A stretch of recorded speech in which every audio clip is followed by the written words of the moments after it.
big up, big up, big up. Welcome, welcome, welcome. I had to make a quick run to get my charger so I could not have my phone go dead. I do a quick sprint. A little out of breath, but it's okay. It's okay. Still got it. Still got it.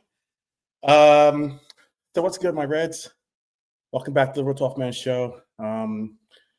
We are going to get into some of the stuff that's going on for the game, obviously, but there was some big breaking news that happened that we're going to get into as well. So we're going to talk about that as well.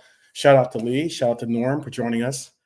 I know that I posted it in the show and didn't give much leeway for people to get notifications, but I'm glad to see that when you see the notifications, you guys tune in and show love, and I appreciate that. That's definitely sincere and honest. But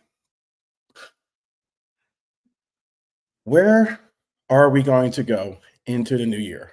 That's the big question.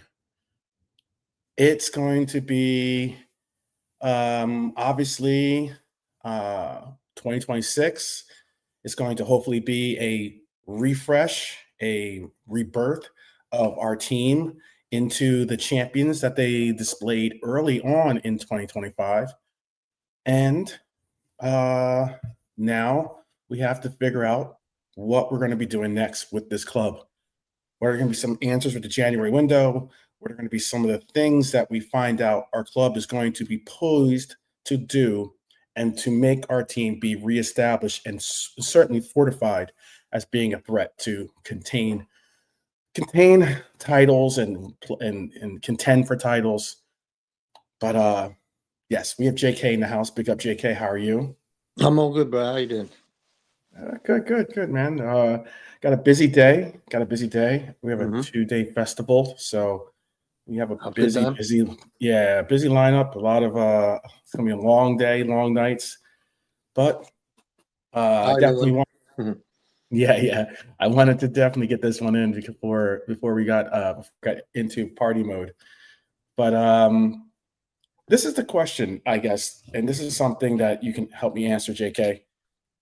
Have Arne Slot's side actually turned a corner, or are we just riding a little, festive bounce in the sense, Because if we're being honest, the 2025-26 campaign has been messy. We're the defending champions, and we don't look like it. We've looked far from it at times. We've reeled off 3 straight Premier League wins. We have Brighton, Spurs, Wolves. But it weren't necessarily convincing wins. They weren't like necessarily where you're just like, oh, we absolutely blew them out of the water, And that matters. I mean, because those 3 wins are important, and it's gotten us back into the 4 race, and it's gotten us back into, contention to get Champions League next year. Fantastic. But it doesn't necessarily answer a lot of the problems or a lot of the questions that some of us have had. What are your thoughts? And in the chat, you can join in the conversation, of course. Do you think we've turned the corner, or are we just kind of going through a little festive bounce, as you would call it? Bless up to Lever's kid in the chat as well, and Helio.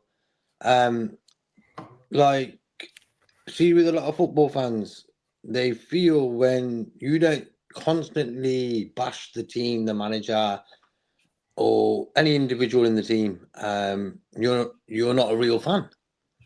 But the real Liverpool fans are the ones who are like us guys, Norman, me, you, Lever's kid, Red Armchair, Helio, the ones who know the problems, but we're not going to shout on top of the roofs about it. You know what I mean? And that's the new modern age of football. So are we playing great right now? Hell no. Okay. I was so disappointed in the last game against Wolves. Like, how did we allow them to have that many chances for starters, That was one thing. So we're not playing great at all, bro. But one thing is, the mentality is that we're going to win the game. That's sort of creeping in, thank God. Because I think Arne Slot's on that line now. Any defeat, there's going to be alarm bells going off. So he has to win every game. He does. He did it to himself, really. If you look at the bigger picture, he's made himself come into this sort of situation now. He could have been a bit more adventurous. He's not a very adventurous sort of manager. We're used to Jurgen Klopp, Kane Dalglish, you know, that type of football, fast, like good teamwork. There's something there, you know. This manager, he don't seem to be having it here this season. I blame the players and I blame him. Not every player, of course. Of course not. Of course, some players have played exceptional this year, but others not to the level that we expect. And there is a kryptonite for this team. That's what I put in the title, at least, and that seems to be our set pieces. And I know before we get into the preview, big news that I did say was announced today, at least, is that we've moved on from our set piece coach. And it's a weird one because, you know, we've got some big opponents to face coming up, you know, and it's something that we have to get together. And that's why the club's decision to move on from set piece coach Aaron Briggs lands with some real weight, I think. You know, go ahead. Go ahead. I just feel they sort of threw him under the bus, didn't they, as well? Like sort of trying to blame him. It's his fault that we're being so bad. I don't like the way they blew this news up. They could have just said he's moved on, you know, like sacked or moved on is totally different sort of vibe. And I think that wasn't really a good way to do it today for me. When I read that, I was like, okay, cool, no problem. But why they're blowing it up like we've sacked him and Aaron Briggs' fault that we're doing so bad in that? Nah, man. And some people are saying he came in as youth development. What was it? First team individual development coach. So even Paul Smith said he's been thrown under the bus. Simple. Yeah, I see that. Shout out to Jean Gray, by the way. And hi, also, big shout out to also to Paul as well, joining us. Big up to you. He said Aaron Briggs was thrown under the bus as his responsibility. Let me put this up there. As his responsibility wasn't as a set piece coach, but as a wait, hold on.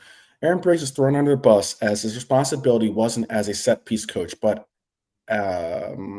his role as first team individual development coach.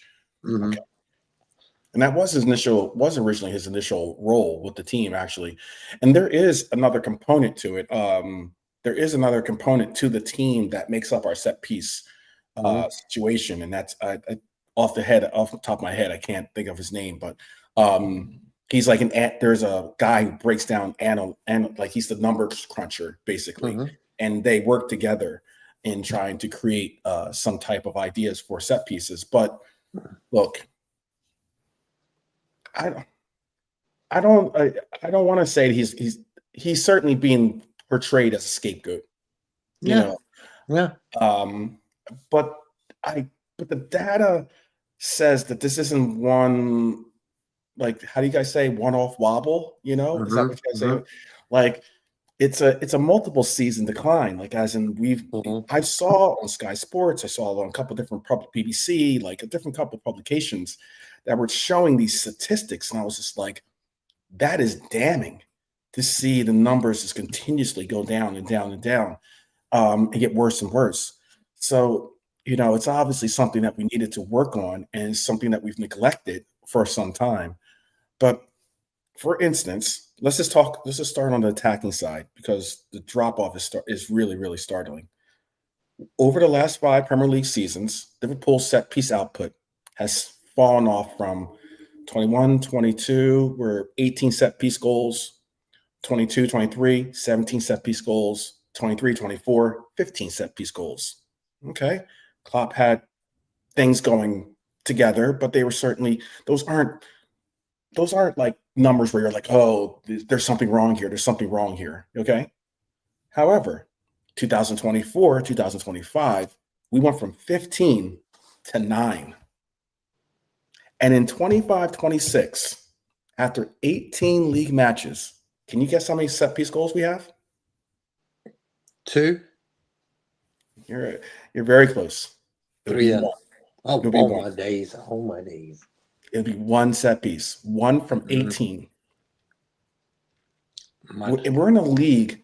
We're in a league that you see teams like your Arsenals and likes that are doing exceptionally well off of just primarily, not all, but primarily a good portion of their offense is generated from the set pieces. We've seen teams hold, probably contain or sustain their Premier League membership simply on the fact that they defend and they get set pieces, or they get some type of long throw-ins and such, with that type. That's pretty damning. Because when you break it down, the biggest collapse is from our corners. We used to live off of that pressure. We used to force teams into mistakes. We used to counter off of corners. That was our main weapon back in the day. Yes, absolutely. We don't do that no more, Bran. We don't do it anymore. We don't do nothing like that. We don't do nothing, And I think Norman knocked the nail on the head. When you're sort of defending set pieces, common sense comes into play. Win the first ball, and make sure you win the second.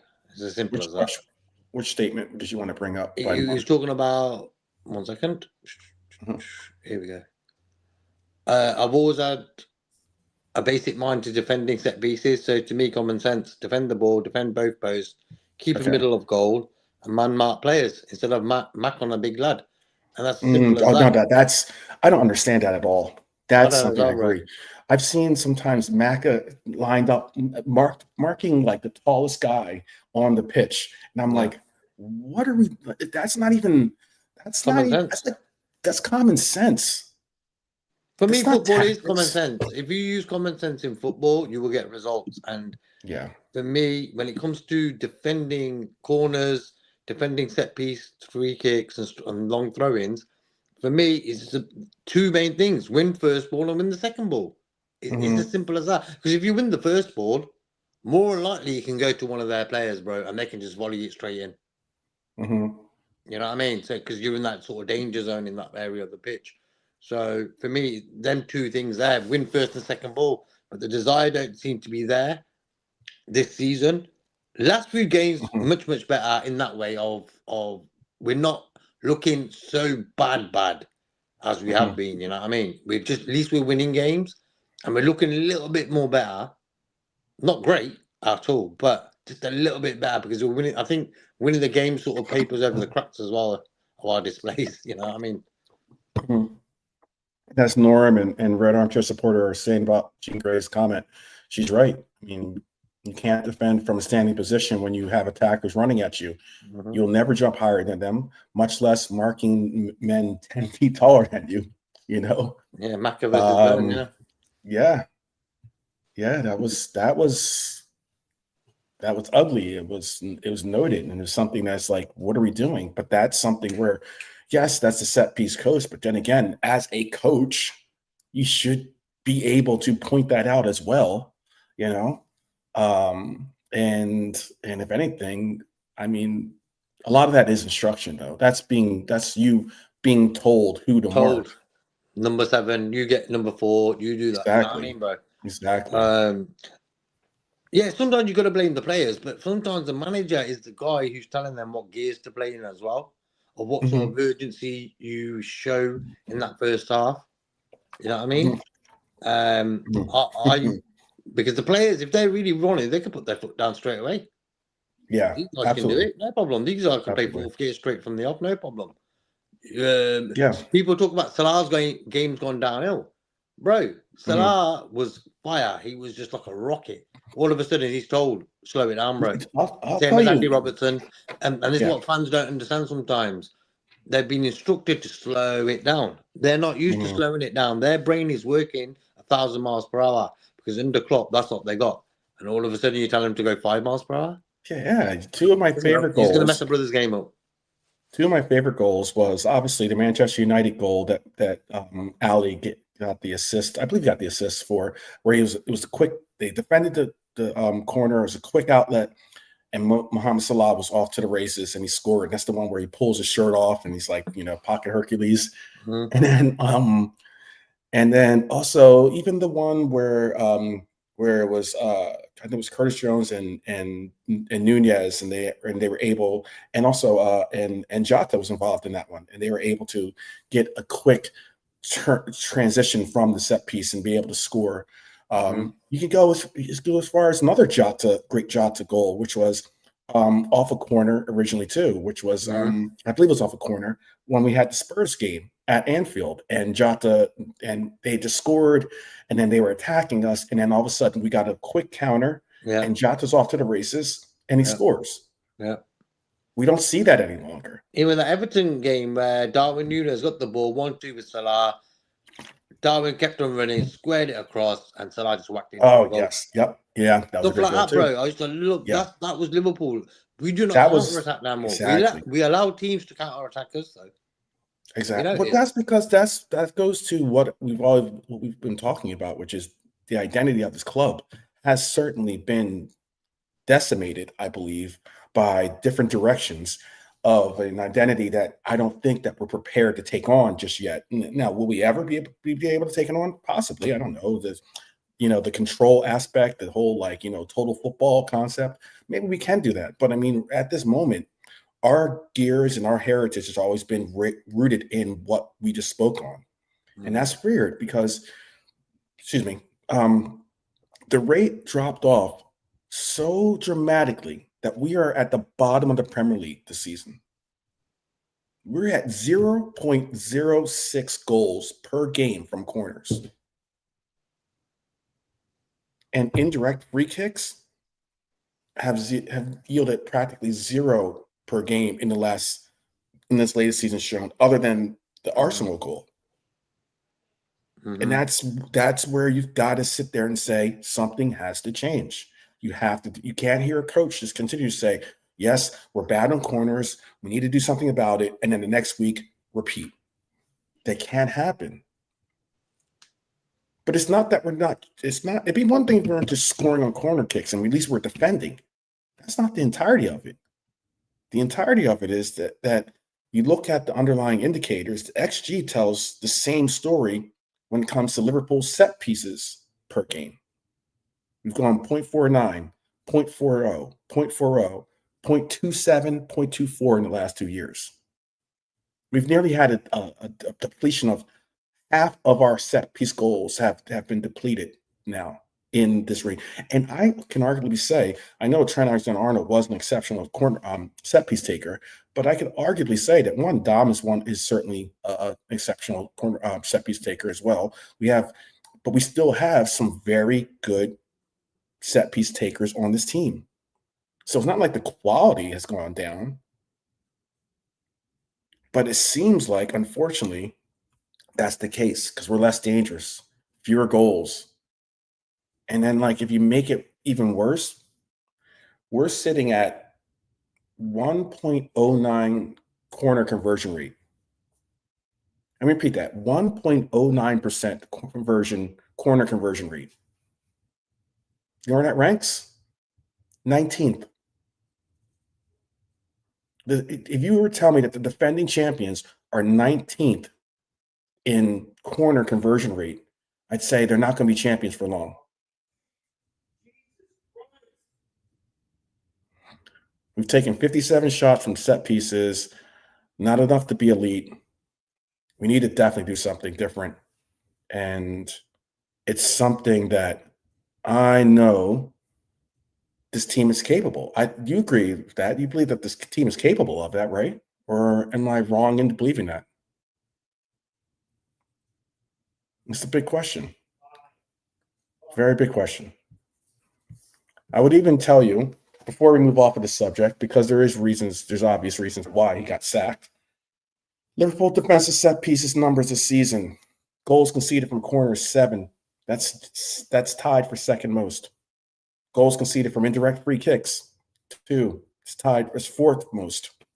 Shots faced from set pieces, we're tied for 8th. XGA from set pieces, we're tied for 13th. And that's the scary part about this. This is just another one of Slot's kryptonites that we need to figure out how to combat. Because the thing about why I'm bringing this up before I even get into this preview is Leeds isn't necessarily one of those teams that's all about their corners and everything else and set pieces, but they do utilize that aspect of their game.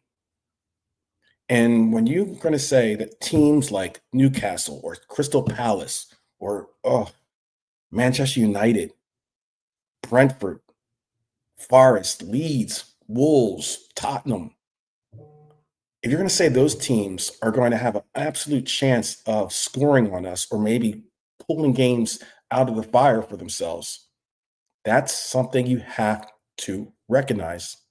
You have to do something about it. So it's something.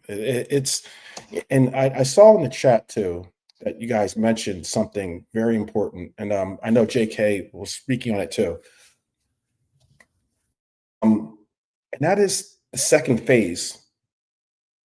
It's one thing that you don't get to. It's one thing to get to the ball first, because VVD, even Ibu, are able to get to the ball pretty quickly.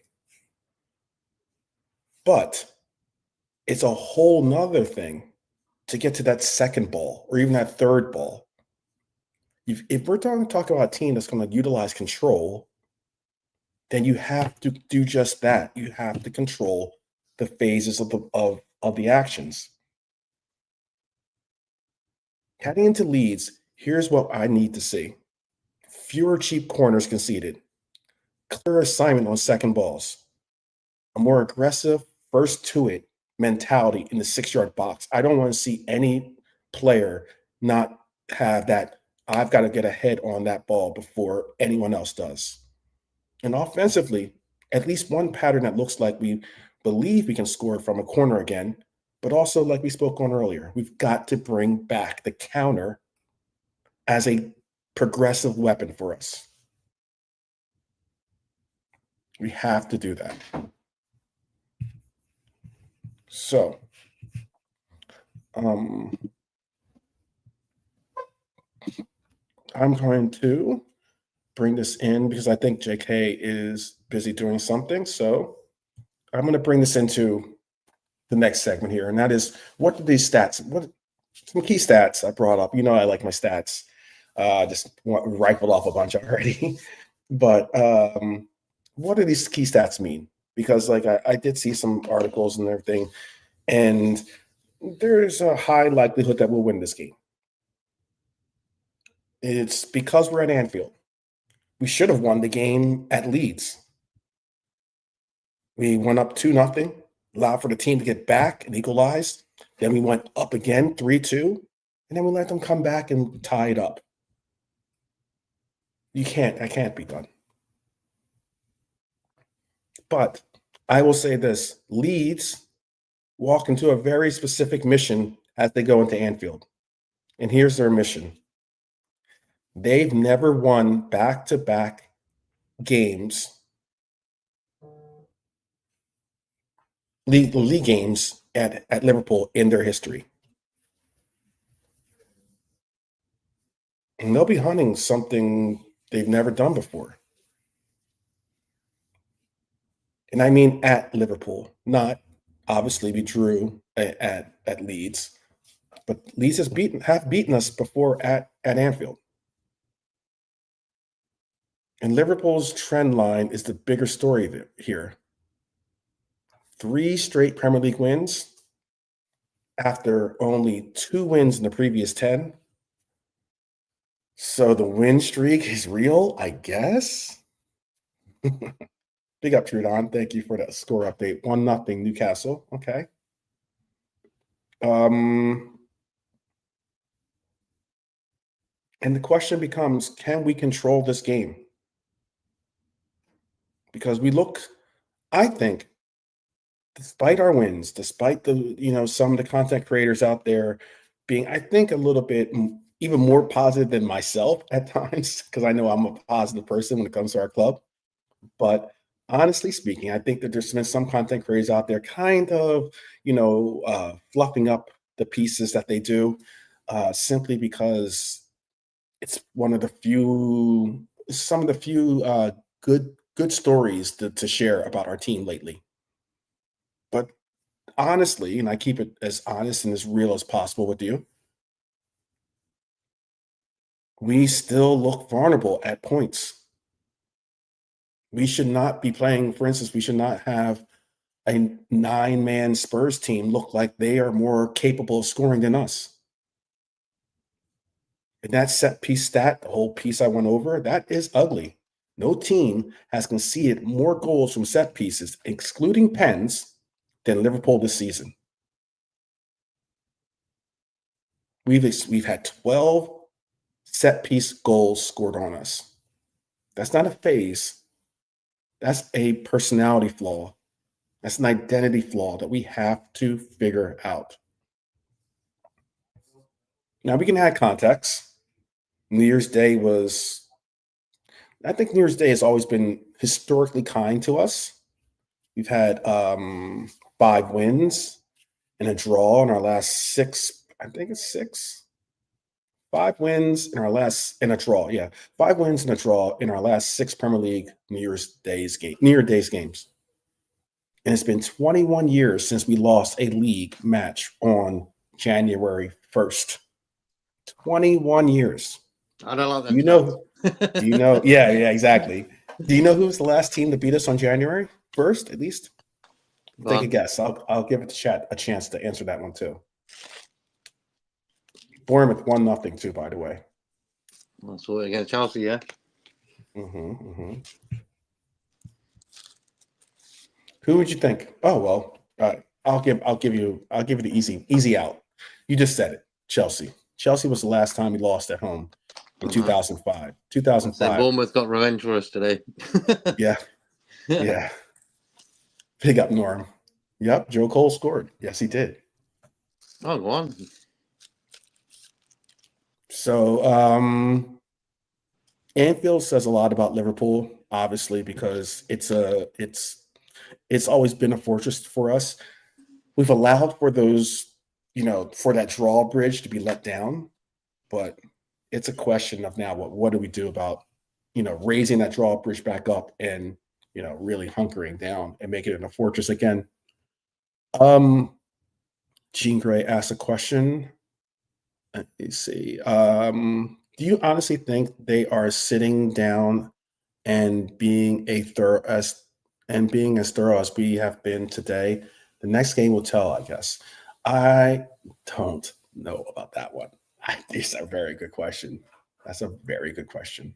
2-0, by the way. Newcastle just scored again. That's a very good question. Because it's supposed to be now. They're supposed to have taken it to where they're going to do like a set piece by committee. So there's not going to be an individual necessarily that's going to be, the person that focuses all of his attention on it. So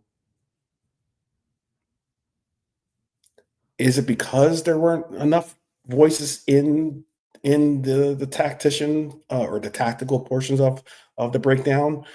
Well, I guess we'll find out. Because trust me, we are going to see some in our next 3 games. We are definitely going to see teams trying to take advantage of our set pieces. One of those being Arsenal. Arsenal at the Emirates are certainly going to go for it. Yeah, Visa got a goal, huh? He's finally back. And Joe Linton. Ugh, I can't stand that guy. Ugh. Beijing Barnes' favorite player, I think, or something. I think that's what the joke is, at least. Well, I guess the biggest shift. Oh, West Ham's up 1-0. Wow. The biggest shift lately isn't just the wins; it's certainly the way that players are finally delivering and producing. Some have been, but it's been not necessarily been getting the GA that we expect, but they've been definitely putting in the work. And that first name, I would say off the top of my head, other than Thomas Bosley, that's been doing from day one, has to be Florian Wirtz. He's now scored and assisted in his last 2 Premier League games after being 0015 or something, or whatever they were calling him. But But that's a huge mental barrier to be broken. And it's not just the numbers, it's the confidence, it's the touches, it's the intent. It's the fact that, and I'll pause in this segment just to get your opinion on this, JK, because I know that you are you have a strong hold on what the Bundesliga produces. Mm-hmm.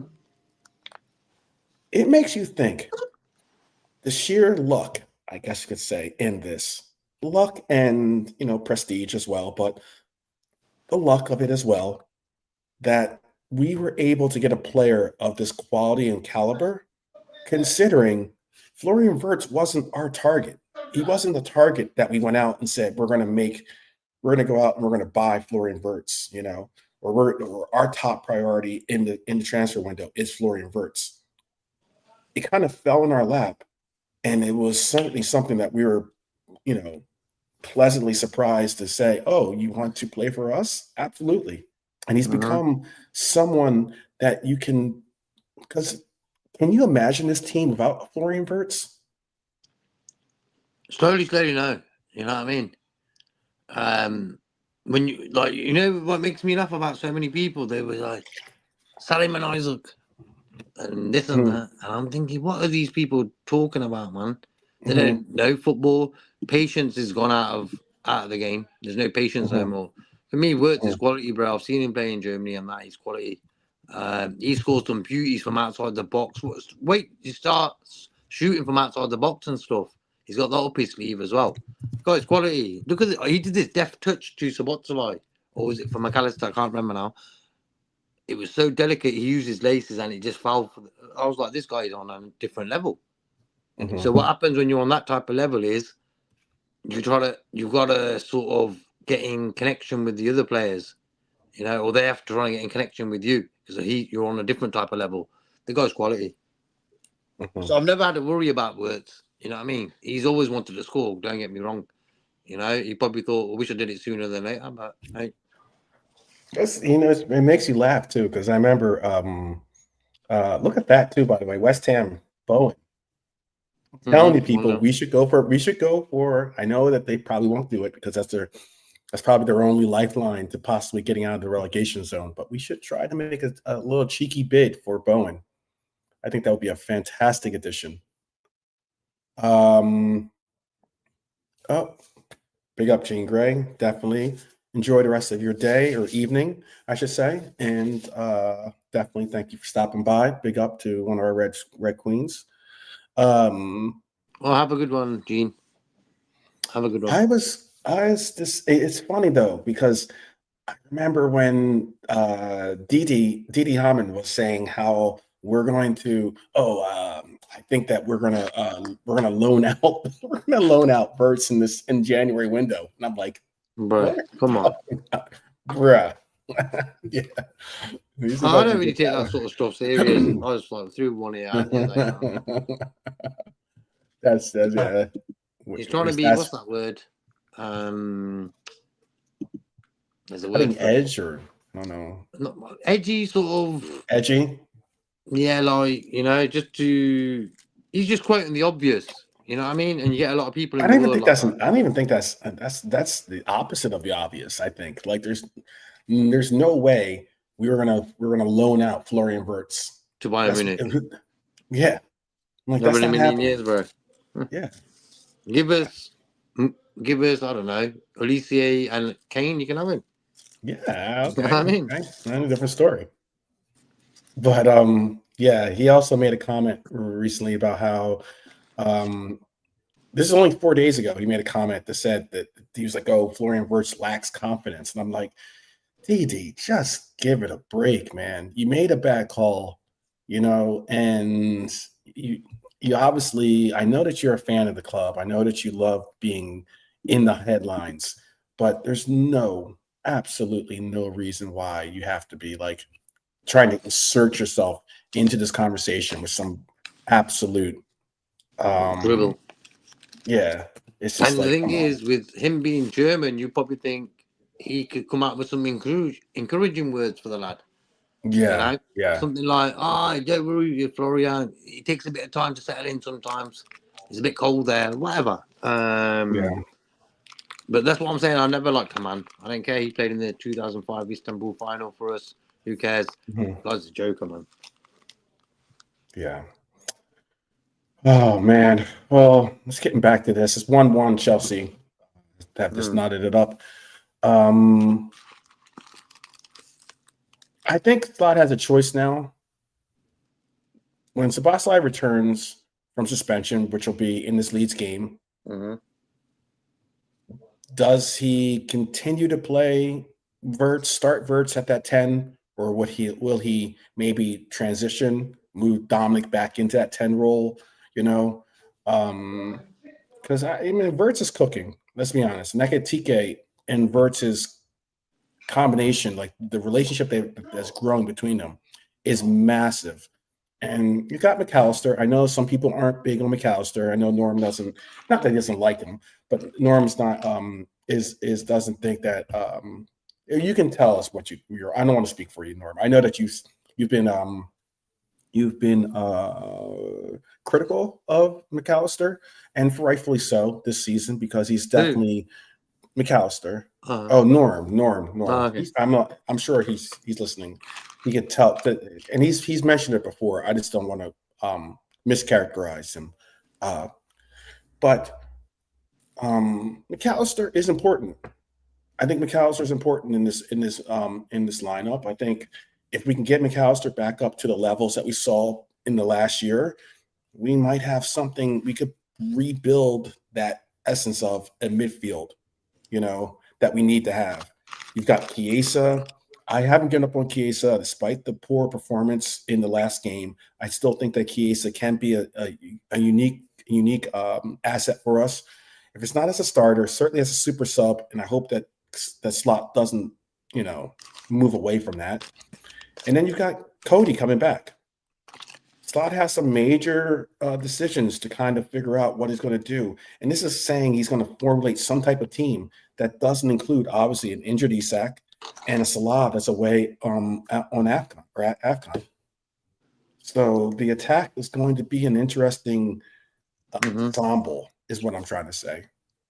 Yeah, we've got like the Leeds game. For me, I'm not taking Leeds serious. Yeah, they got 3-3 against us. So for me, tomorrow's game should be all about getting them 3 points, revenge. And he can play Chiesa and these guys at the start, no problem. And bring Gakpo on later to get a bit of fitness back, At least he's got the option of Gakpo again. Gakpo's not everyone's cup of tea this season, I get you, but he's been scoring. He's had a few goals in him. Yeah, he's been relatively consistent. You know what I mean? And with Isaac and Salah not there, available, we need everyone we can get right now. I'm telling you now. The one thing I think that's going to be difficult, and you can answer this question too, or at least give your statement, give your idea. But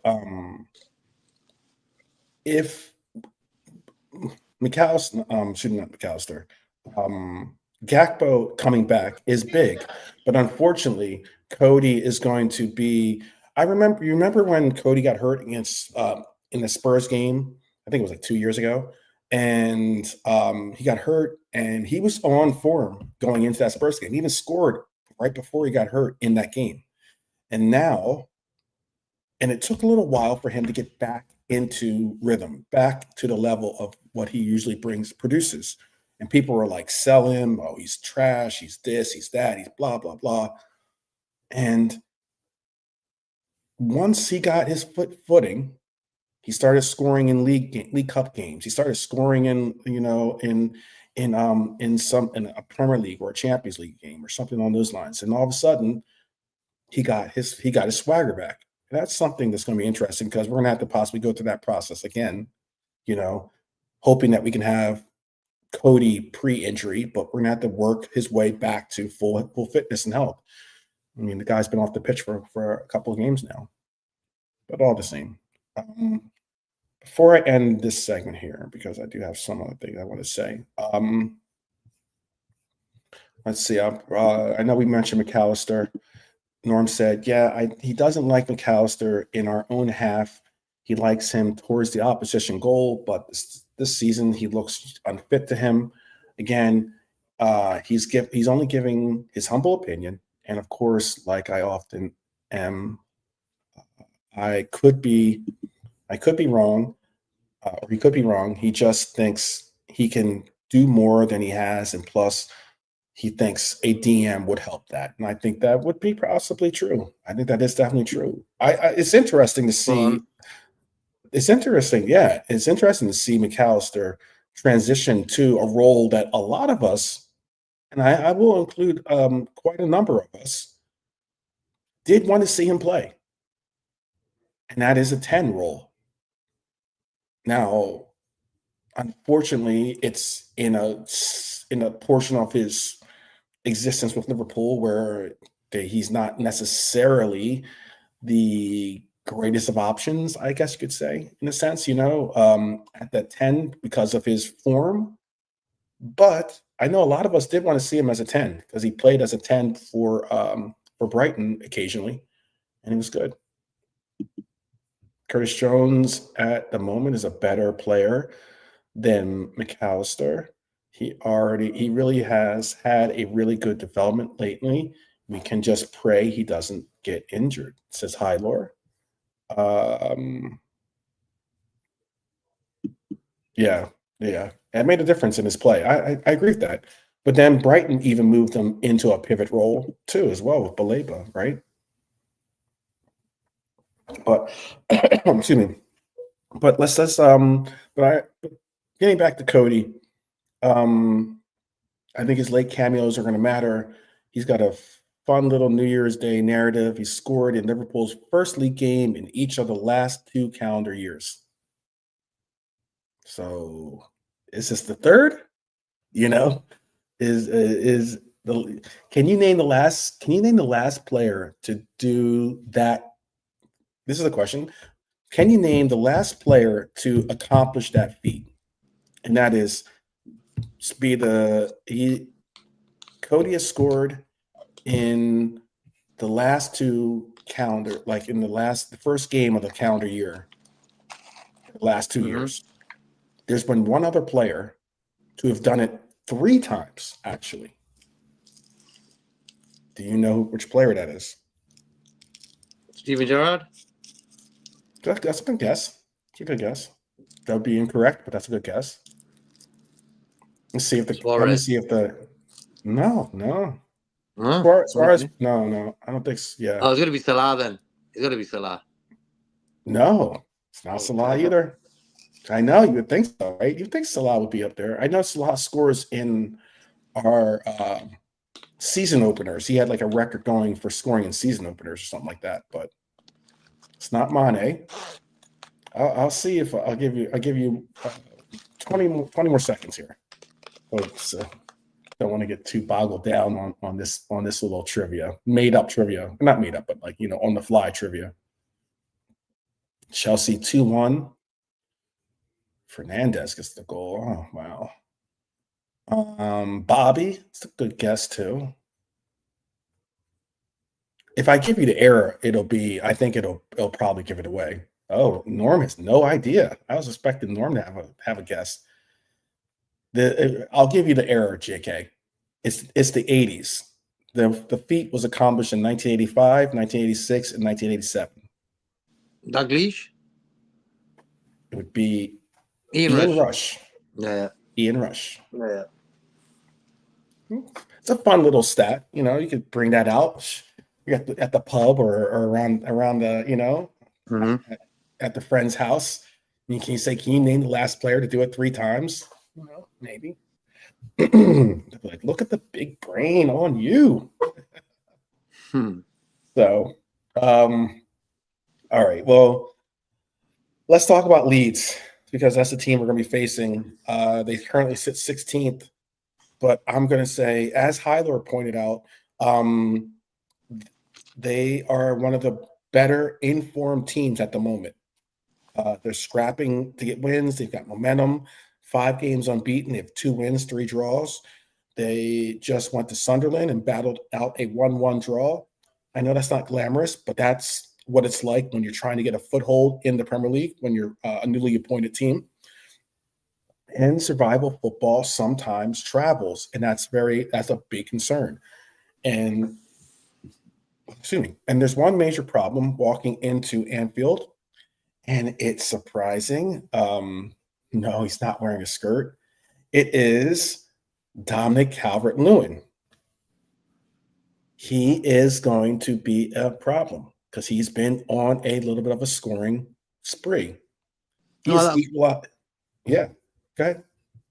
Mm-hmm. Go ahead. What do you want to say? I was going to say that's going to come to an end. You know, like normally the guy ain't scored all season. Comes to Anfield, scores. So it's going to work the other way around this time. This guy's been scoring, then come to Anfield, don't score. That's a good way of thinking of it. I like that. That's how I look at it. I like that. I like that. Yeah. He equalized at Sunderland. He's now on a 6-game. Let me repeat this. He's on a 6-game scoring run. That's serious. Only a small list of English players have done that in the Prem. And Leeds haven't had you could say Leeds haven't had a top flight scorer on a streak like this since Maduka. Yeah, right. No, it's far back. It's 1959, 1960 was the last time that happened.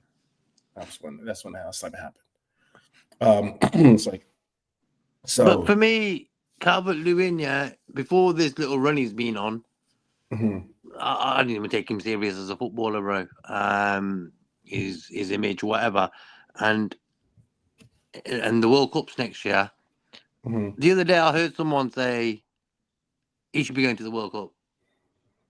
So that's what football's like now. You could be a donkey for a long time, come back and score goals for 6 games in a row, and you could be on a ticket flight to America next year for the World Cup. What is going on with football, man? Like, for me, if a guy scored goals in a club and he moves on and he ain't finding the net, I still know he's a good player. Because for me, you don't lose that. You know what I mean? So, yeah. But I just feel tomorrow, if we want to beat Leeds, I don't even view them as a Premier League team, really. They're more like a first championship sort of team that's come up now. So we're playing a team that's come up. We're going to beat them. There's no questions, no ifs or buts about it, bro. No, show no respect to their Calvert-Lewin and that. Because he played for Everton, so he knows. Look, they haven't had many first. They haven't had. I don't think they've had any clean sheets this season on the road, at least. Okay, so there will be chances for Liverpool. They did take a hit lately, or just recently, because Joe Rodon limped off apparently, and is expected to be out until mid-January. That's a pretty important player for them. Farke may have to switch his shape because of that, because he used to be in a 3-5-2, but without that player, he might switch it back to a back 4, and that should possibly, free up certain areas of the pitch to make it different. And I don't know. It's going to be interesting what approach he takes at trying to combat against us in the upcoming game. But head-to-head goals. Let's talk about head-to-head goals, drama, and why this won't be a clean sheet. Because unfortunately, I don't necessarily see us getting a clean sheet in this game. 2-2, Chelsea, Bournemouth. Oh, that's a barn burner right there. The Reds have scored 19 goals in the last 15 Premier League matches against Leeds. That's a goal bonanza, The most we all know about, the 3-3 draw, of course, but I mean, we're talking about where we scored previously before that. We scored 6 goals. We scored 5 goals. But that is Liverpool's highest scoring draw. The 3-3 draws, the highest scoring draw against Leeds.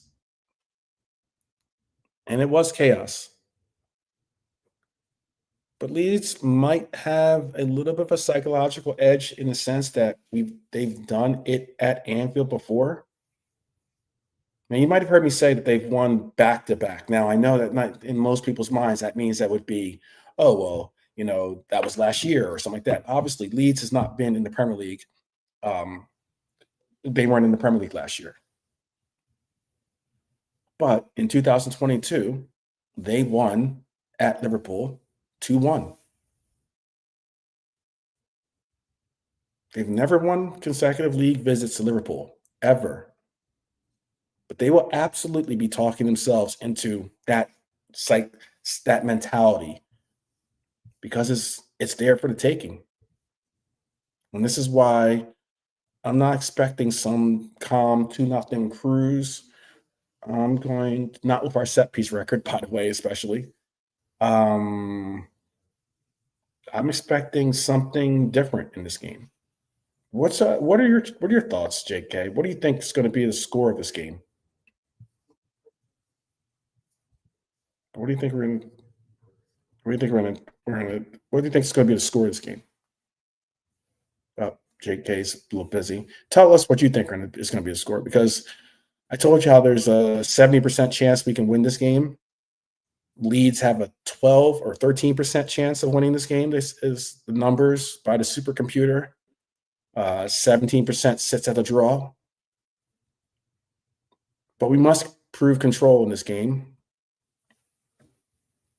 I'm still going to go with a 3-1 Leeds. 3-1 victory over Leeds in this game. I'm going to go Liverpool 3, Leeds 1. I think Leeds score. I think they will score. I think I'm hoping that JK's prediction is right and that Calvert-Lewin isn't the one that is inevitable to score against us. But I think that Rodon is a big miss for them. I think Anfield on New Year's Day, obviously that trend I told you is a big deal as well. I think getting Cody back's a big deal. There's a lot of things that I think are going positive in our direction for this game. Let me hear what your scores are going to be in the chat as well. I know I just saw Lee said he's gone with 3-1 as well. I hope not. I hope the supercomputer didn't do that. Hi, Laura. But yes, do include and tell me what you guys think is your what your ideas are. Or don't. Oh yeah, that guy Ordonez, he is a tall guy. Red Armchair Supporter is going 2-0. Okay. Let me see. Let's look up and see how tall he is for you. If Hyler doesn't bring it up. No, I put it in there. 1.88 meters.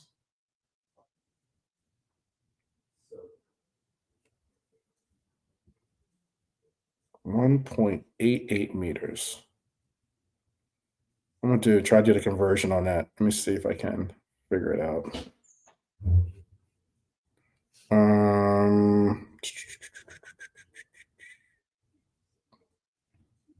I don't see him on this portion. But that's all still the same. I'm going to say I'm going 3-1. I'm going to say the party starter, as I like to call it, the party starter for us, is going to be. I'd like to say it's going to be Ekitike. If Cody gets the start, I'll go with Cody. But I'm going to say that Ekitike is going to be the party starter for us. If Cody gets the start, I'll go with Cody as being our first goal scorer. Okay, 6'2". Okay, that's not too bad. Okay, it's not too bad. I mean, I'm 6'1", so I don't think of myself as a menacing tower out there, but never know. Anyway, that's my prediction. Cody, if he starts, gets the first goal, but I think Ekitike gets the first goal since he will be most likely our starter.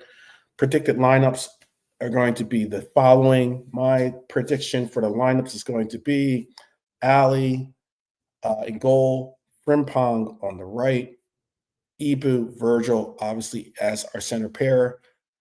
Kirkes, I think, is going to get that run as he has been progressively getting better, by the way, on the left side.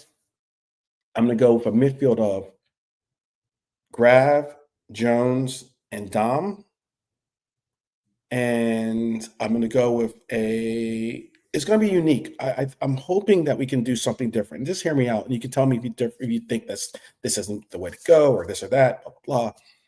But I think it would be an interesting scenario to see us go. Obviously, alley and goal, but the back four, that's great. Okay.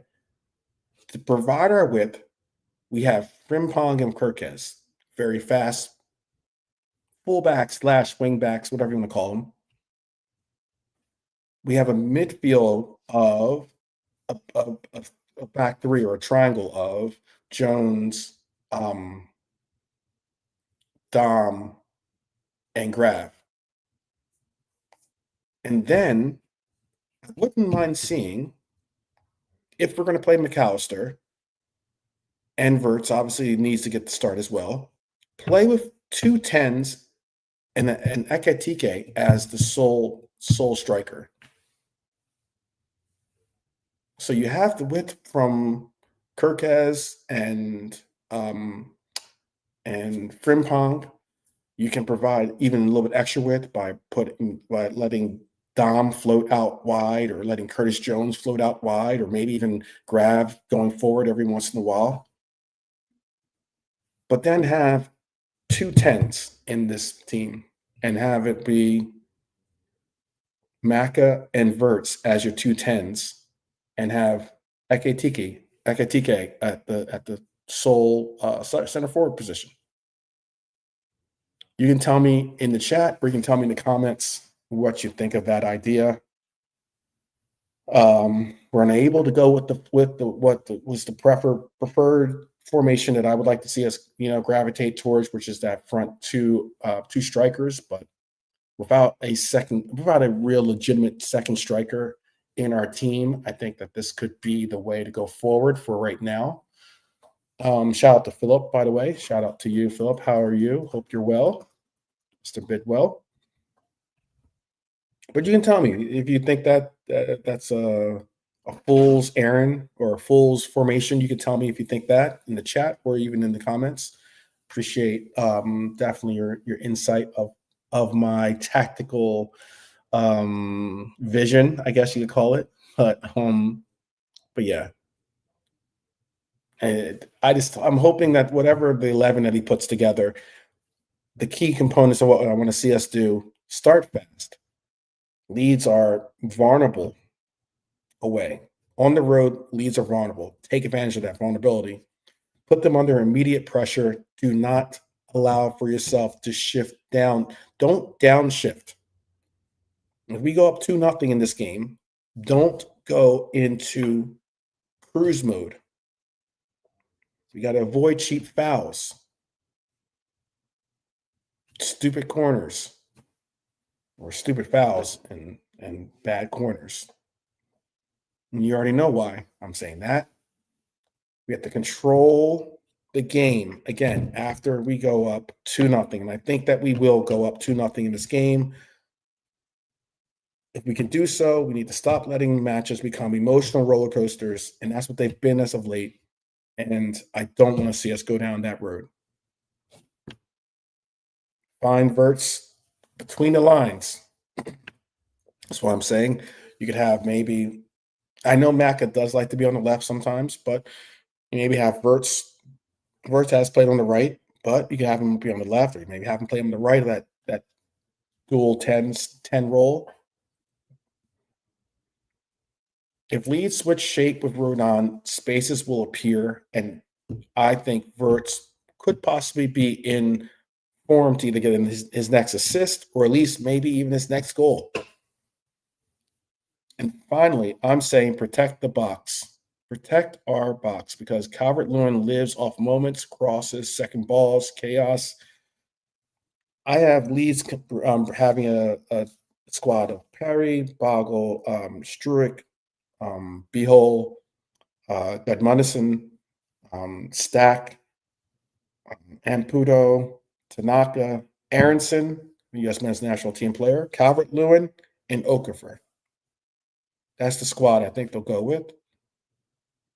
Very interesting too. That Thatch guy was someone that we were very interested in. I don't know if you guys knew that or not, but he was a player that we were possibly going to get involved in. I remember that was one of the players that we were looking at. He was supposed to be the next Luka Modric, I think, or something like that, was what he was being deemed as. But JK, do you want to get your stat or not stat? Excuse me, your prediction in here if you're with us. Yeah. Can you repeat that, bro? Do you want to get your score prediction? And I'm who's your going party starter? 3-0 Liverpool. Yeah.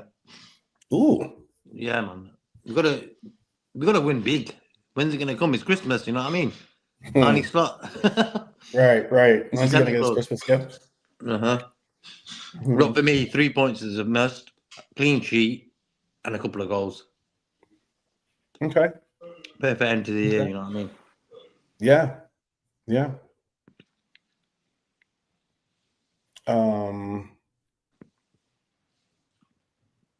Let me see. Is Philip okay? Oh my goodness. Thoughts and prayers go out to your mother, Philip. She's in the hospital with pneumonia. Wish her well, bro. That's no joke. So we definitely wish her well. And we wish you well too. It sounds like you said you have a persistent cough. You gotta take care of yourself. The flu is apparently going around right now. So be sure to take care of yourself. Try to get the proper sleep in. I know I said how I'm going to be pretty vexed with a lot of responsibilities in the next 2 days. But if you can't stop coughing, Philip, put your hands in the air and breathe through your nose. That will stop your coughing, bro. Hopefully. Yeah. JK is not a doctor, but he plays one on YouTube. So I watched him with TR and that when I was younger. There you go. Yeah. So there you have it. All right. George Looney. Yeah. That's certainly true. Oh man. Make sure I didn't forget anything. I think I covered everything pretty much. I think that's it. I mean, you guys don't want to tell me your predictions. That's cool. I understand. Keep them secret. What's yours? JK and I think there's one other person. There's one other prediction. I think Lee Wizkid said 3-1. I think he said 3-1. And Red Armchair Supporter said 2-0 as well. 2-0. I think he said 3-1. So we'll see.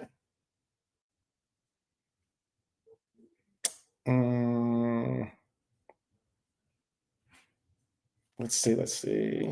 Yeah, that's about it. Dr. JK. Here you go. Oh man. I saw that. Go. Yeah.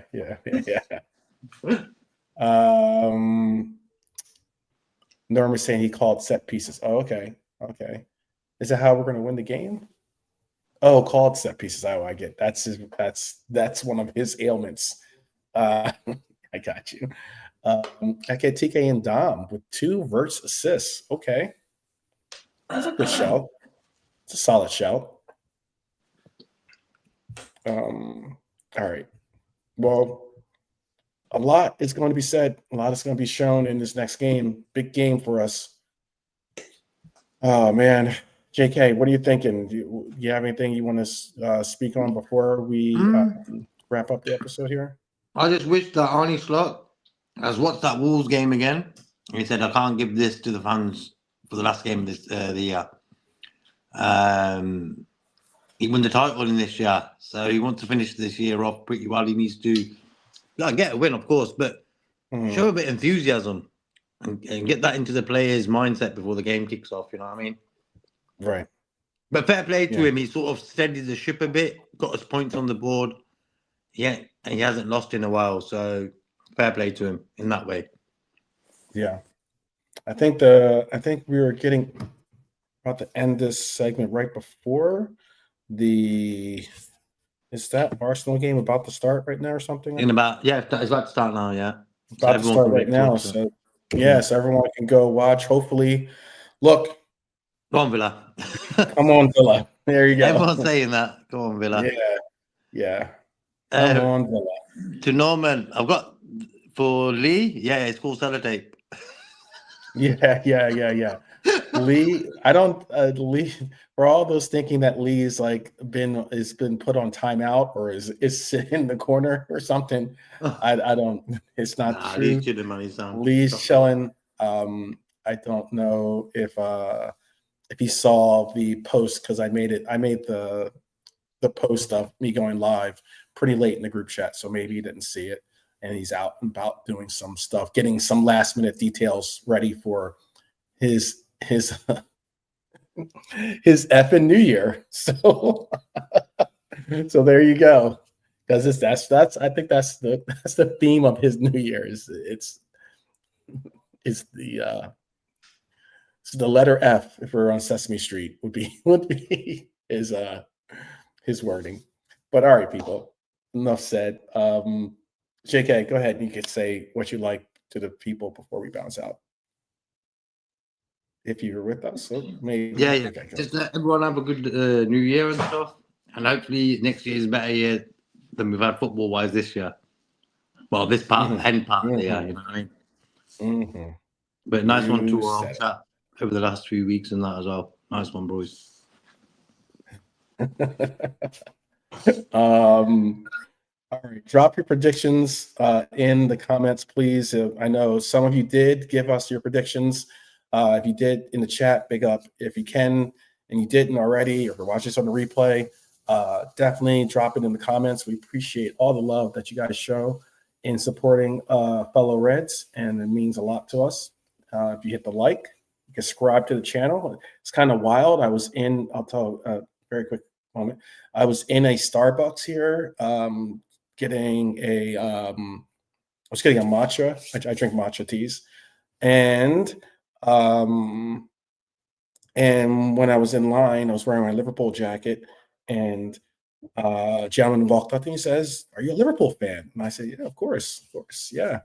And he started talking about how he's like, I was there in 72, I think, or 70, 76, something like that. He said during the 70s is when last time he was there and he was just talking about how he loved Liverpool, like how he loved the city, how how like warm the people are in the sense of like, they've got a funny sense of humor, he said too, as well.